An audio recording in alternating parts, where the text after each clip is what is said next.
注意看，眼前这位小伙真是一位变废为宝的高手。隔壁老大爷家里的这台空调外机已经使用了20多年，如今已经是锈迹斑斑，当废铁卖都没人要。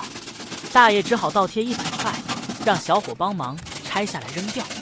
2天之后，大爷傻眼了，万万没想到，经过小伙的翻新修复之后，空调外机竟然变得跟新的一模一样。于是老大爷又花了2000块从小伙手里把外机买了回去。小伙真是赚大发了。下面我们就来看看他是如何翻新修复的吧。看到最后可以评价一下小伙的手艺可以打几分。